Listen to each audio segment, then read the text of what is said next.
Listen now to The Adventures of Sam Spade, starring Howard Duff in The Convertible Caper.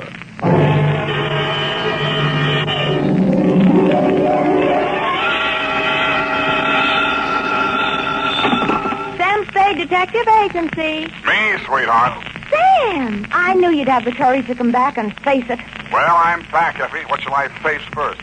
You didn't do something else, did you, Sam? Besides what? Besides running away with that woman in a stolen car. You're a little mixed up, Effie. The car was stolen from her. You mean it was her own car? Well, not exactly, Effie. You see, she stole it from somebody else, and then somebody stole it from her, and then I got it back for her. Well, it must have been quite a car to be worth all that trouble. It wasn't so much the car, Effie, as... Body?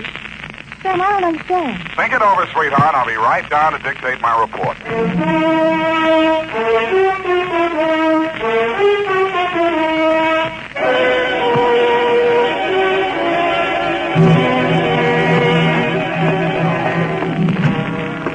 Oh, Sam, look at you. Can't you take no for an answer? And just what do you mean by that, Miss Perrine? Claw marks on your face. Wrong again, sweetheart. She said yes, I said no. Hence the scratches. I knew she was that type the minute she walked into this office. That ankle bracelet and green nail polish. Green nail polish. Well, puce colored. This one goes to homicide, Effie. Oh, not another murder, Sam. What else? To Detective Lieutenant Dundee from Samuel Spade with license number 127596. Subject, the Convertible Caper. Dear Dundee, it had been a dull morning, but just before lunchtime, things began to brighten up. Her clothes looked like money, and what they were wrapped around looked even better. She eased herself into the chair I pushed up for her, rattled about $1,000 worth of charm bracelet at me, and after she'd arranged her legs, mouth, and eyes to our mutual satisfaction, she allowed me to hear the sound of her beautiful voice. I do not know whether you will be interested in my case or not, Mr. Spade. Put your mind at rest, Miss Estrada. Estrada. Who knows? Perhaps I am merely a waste of time. My time is your time as you stay in the States, Mrs. Estrada. Oh, you are very simpatico, very kind. Yes.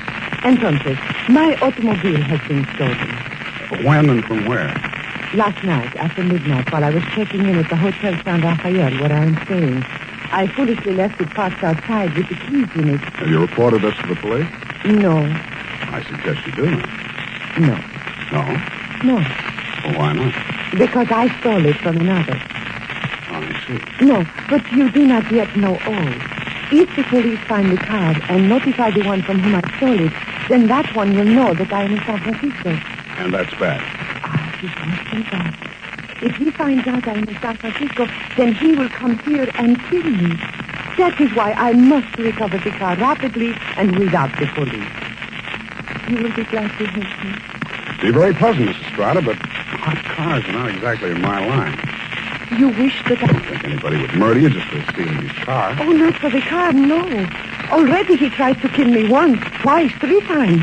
So I take the car and drive away rapidly. Away from where? Mexico State of Chihuahua, where this pig resides who wishes to murder me. Why? Oh, he drinks. He becomes a beast. He accuses me of... Look here on my shoulder, the scar. Well, already he cuts me with a knife. Uh-huh. Now you have seen something that changes your mind about me, huh? You see that I am sincere. Why, Mrs. Estrada, I never had any doubts. Oh, please. I am without friends. You will call me Nietzsche, I guess? Yes, indeed, Nietzsche. Bueno, now we are friends. In the car is sitting the pig. What's this pig's name? Pig is the only name I will honor him with. Pig. Pig. What make of car is this? Leonza. You know this kind of car? Yeah, it's a foreign car. I've seen a few around. This must have set the pig back several $1,000. Huh, he steals everything. Listen, my darling, please notice. Around here is pink with blue fenders. Not anymore. That's the first thing a car thief changes, the paint job. Any other distinguishing marks? Distinguishing marks? Yes. I would think. It has a radio. You don't say. And it has 2 windshield wipers. Well, I'll buzz around, meet you. If I find anything, I'll let you know. My fee is... Yes. Yes, that is something else. I have no money. Oh, that's great. That's just great. But I am sincere. You said so. Look, my darling, keep this. It is worth very much. See? This little charm malone. Platinum set with diamonds. Worth very much. You will keep it until I pay you, eh? Adios, Father. Hasta la vista. She thrust the charm bracelet into my hand, bit me on the ear, and departed. I put a Band-Aid on it, ran some cold water over my head, poured myself a stiff slug of bourbon, and examined the bracelet.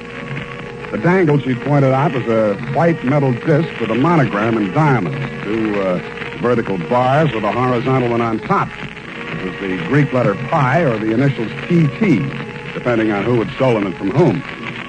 I knew it was at least worth my fee. I dropped it into my pocket and went out. My first stop was over on Mission. The sign on the building says, Masterpiece Auto Painting, Joe Rembrandt, proprietor. Sam, long time no see. Hello, Joe. Got something you want painted? No, but I think you may have painted something I want. Sam, you know me. They drive them in the front. We spray the paint on them and push them out the back. No questions asked. That's quite a turnover, Joe. Yeah, we're going big time. Got the exclusive now for the syndicate work in the hill. Is that right? Yeah. What are you looking for, Sam? A murder car? Could be. It's a custom job, foreign car, Deonza. Here's what it looks like. Yeah, convertible. Sure, come in this morning. Two-color job. Which two colors? Canary yellow body, baby blue fenders. Yeah, quite a car, Sam. Quite a snazzy Heath. Heath, huh? Yeah. Is that what you want to know? It was. Happy Herman Heath was one of the biggest used car thieves in the city. As I got off the streetcar in front of Happy Herman's lot, a flash of canary yellow paint caught my eye. I strolled down between the rows of cars and found it. Yes, sir, Heath's the name. Happy Herman Heath. Every car on this lot is in perfect mechanical condition. Take your choice. Kind of hard to choose, Herman. There's so many here. Yes, sir. It takes a heap of heaps to make a heap of heaps. Yeah. That yellow job with the blue fenders there? Oh, yes, sir, but the motor in that car, it does need some work. Now, over here... Does it run? Oh, yes, it'll run, but over here... This is more what I want. Let me try it. Sounds all right to me. Oh, idling, yes, but needs some work in the transmission of the differential. Mind if I drive it around the block? Well, the mechanics are just about to work on it. Besides, I'm afraid this car is more than you'd care to invest. Well, let me try it out anyway. Here, I'll leave a deposit. I reached in my pocket for Meech's charm bracelet. He took one look at it, and his expression changed. Well, why didn't you say so? No deposit is necessary. The car's yours. Drive it as far as you like. Thank you, Herman Heath.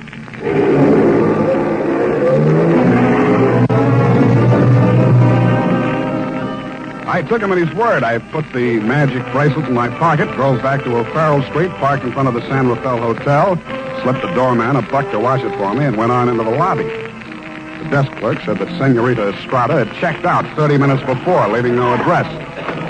I found the house dick in the bar and asked him for a rundown. Yeah, I remember her, Sam. Very nice dish. Any callers, Tiny? Yeah, two guys. Yeah? Went out when they came. Ain't been back since. Who were they?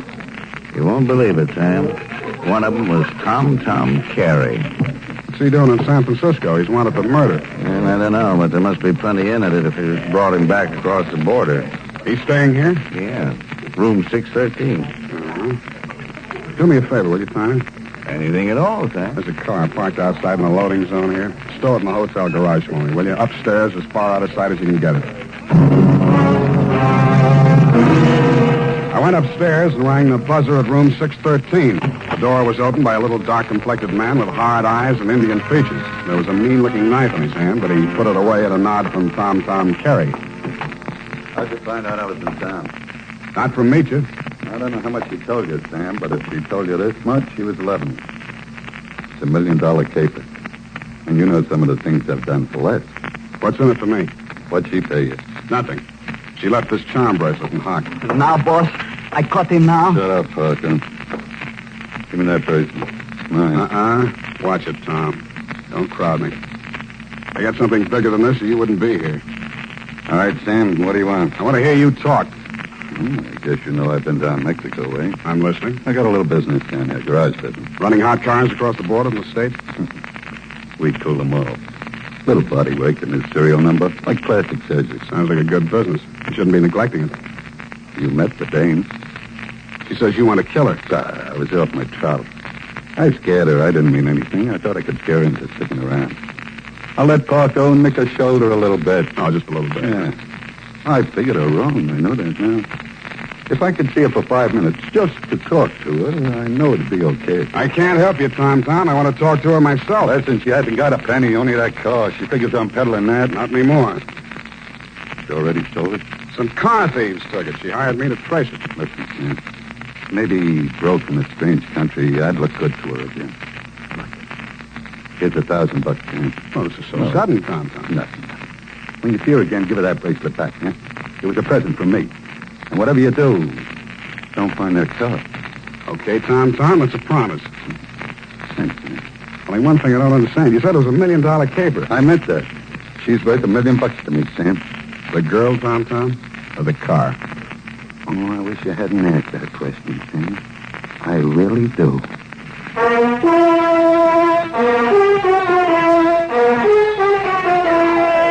And now, back to the Convertible Caper. Tonight's adventure with Sam Spade.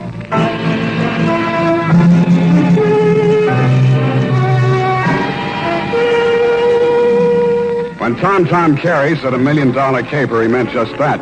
He never risked a rap for less than $100 grand, and no dame that ever lived was worth more to him than a hot mink coat. If Nietzsche wasn't the $1 million package, the car was. I didn't know what was in it. With Tom, it might be diamonds, dope, smuggled Chinese, or just plain money. So I went back to the hotel garage. Number 1279. I climbed the long curving ramp to the second floor and found the canary yellow Deanza convertible crowded in behind 4 ranks of cars at the rear of the building. I started to work on it. Nothing in the luggage trunk, nothing under the seats, under the upholstery, and the door panels, nothing anywhere. Then I got Tiny Stover, and the two of us went over the second time. It's a cold lead, Sam. It's not, I know it's not. Now think, Tiny, what's different about this car? Well, solider built than most. Good body work. I don't know. Hey, here's something. What? There's a hole punched out of this fender over here. About the size of a quarter. Let me see that. Yeah, right here. It curves under, see? Yeah. What's that you got? Charm bracelet. Did you say this dangle on here was what was cut out of that fender? Let me see. It fits. Fits even the curve. Yeah. What does it mean, Sam? The dangle on the bracelet is solid platinum. Hey, Sam, are you trying to tell me the fenders on this heap are solid platinum? You got a pocket knife, Tiny? Yeah. Thanks. It shines. Sam, is this a hot car?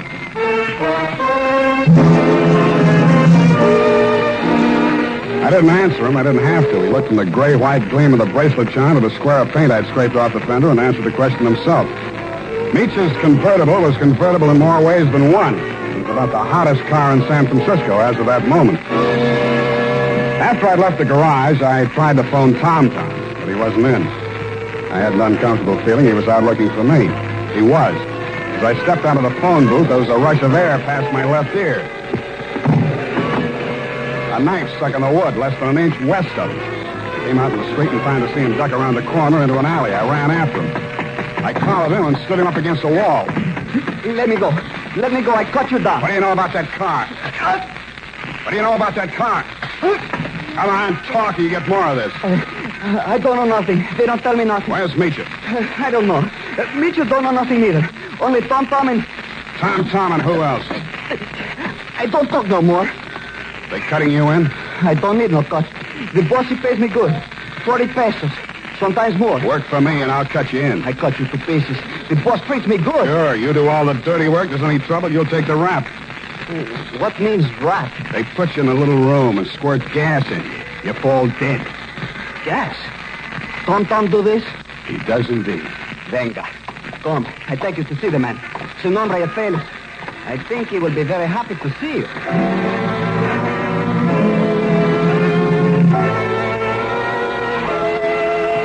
The place Paco took me to was about as high on Russian Hill as you can get.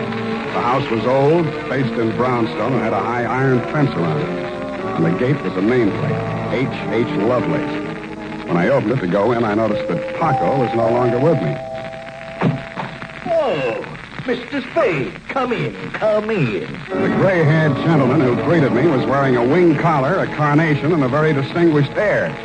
I could hardly believe it, but he was definitely, beyond the shadow of a doubt, none other than the one and only Happy Herman Heap. Well, Mr. Spade, I see that you're surprised. I'm overwhelmed, Mr. Heap. Lovelace, that is the correct name. For my avocation, I selected my first and second names, the H.H., you know. My full name is Herman Heap Lovelace. About that car, Mr. Spade. Yeah, about that. I must own that you outwitted me. I was rather proud of my little device, the disc on the charm bracelet, you know.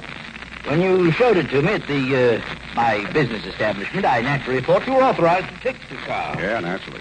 However, I'm not averse to enterprise in a young man, and I'm prepared to pay for my blunder. You said $1 million I still couldn't accept, Mr. Lovelace. Oh, why not? I was hired to recover that car for my client. It's not mine to sell. Well, it's certainly not hers. I don't care whose it is. All I know is that my client's life is in danger, and it has something to do with that car. Miss Estrada? Yeah. Excuse me one moment. Spade has arrived. Hello, Papa. That's all she said. Then she stood there looking at me in that way that made you not care who she was double-crossing or why. Then she turned to Lovelace, alias Herman Heap. How much does he know? Alas, everything, I fear. He has agreed to our terms? Yes. Good. I must have my bracelet back now, Sam. Sure, it's right here in my... I reached in my coat pocket for the charm bracelet she'd given me to keep for her. It wasn't there. It wasn't in any of my pockets. I guessed that it was in one of Paco's pockets. Mitya watched me fumbling, her eyes blazing with anger. Fool, you have lost it. We are helpless without that. I thought it was the car you wanted. Please, one thing at a time. I suggest that we first gain possession of the car. Yes, Lovelace, you are right. First, the car.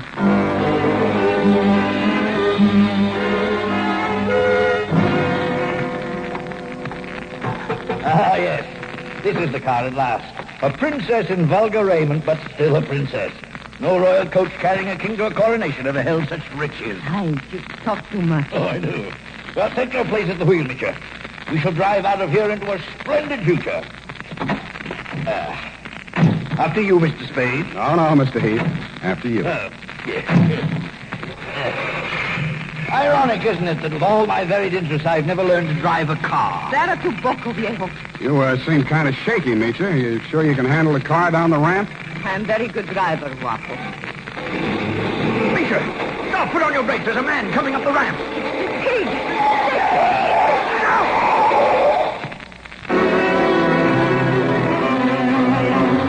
He was dead before I got to him. As I leaned over him, I saw the bracelet lying beside his hand. I picked it up and walked back to the car. Mitya and Herman Heap Lovelace were sitting in stony silence, glaring at each other. Is he dead? Yeah. Was the bracelet on him? I didn't look. Lovelace, go and frisk him. Oh, must I? It's very distasteful to me. Come, Mr. Spade. You fool. We trust this detective. Go on. Very well. Get in, Sam. Get in. We leave him here. What's the matter? Is something wrong? Oh, nothing at all. Come back here! This is an outbreak, I mean, quick! Come back here, I say!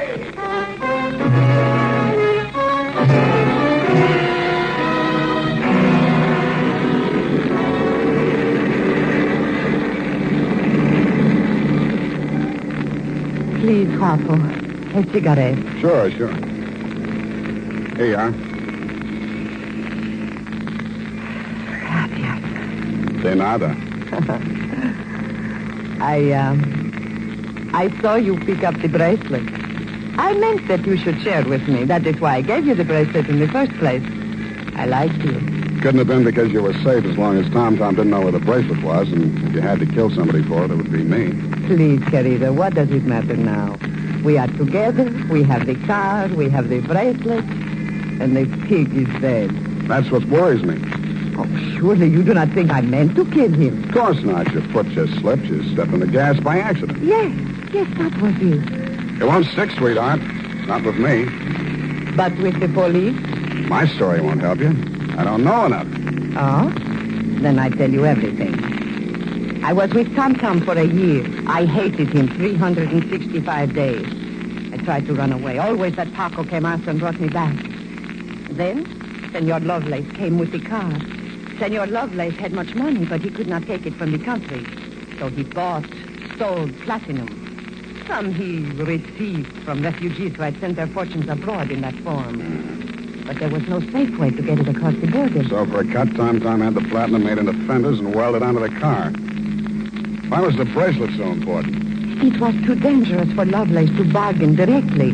Tom was to get the money for the platinum and give the little piece of the fender as a token. Yeah. Lovelace would know who to give the car to when they showed it to him. That's why he let me drive the car off the lot, huh? I don't care, darling, even if you try to steal it. Now we understand each other, no? You are tough, too. Tougher than Tom, I think. Well, Now we have everything for ourselves, you and me. What do we care for the others, huh? you make a good pitch, sweetheart. You look beautiful while you're making it. But I don't like you driving. What do you mean? Pull over. I'm driving this heap back to the city. No. I said pull over. I won't let you do it. I don't care what happens. Take it easy. You want to kill us both? Sure, I will kill us both. We die together or we live together. Yes or no? You're nuts. Answer me. The answer is no. Bueno, you will see I mean what I say.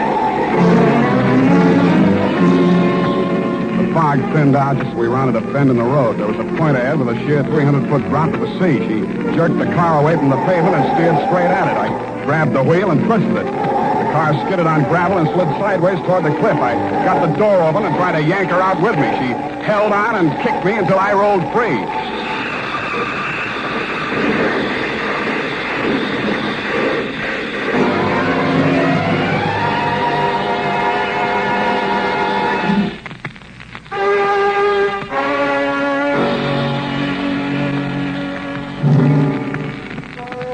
She didn't look very beautiful when I saw her for the last time.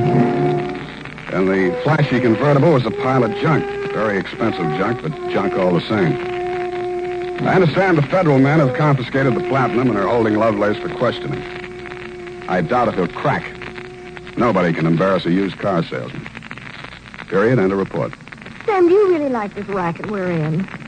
I hate it. So do I. But don't let's ever go into any other racket.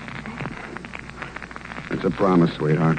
Why, I'll never know. No need. Good night, Sam. Good night, sweetheart.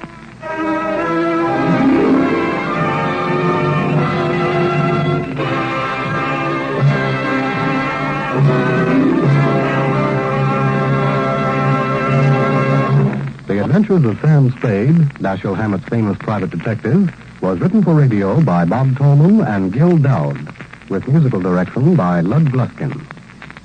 Sam Spade is played by Howard Duff. Maureen Tuttle is Effie. Tonight's program was directed by Elliot Lewis.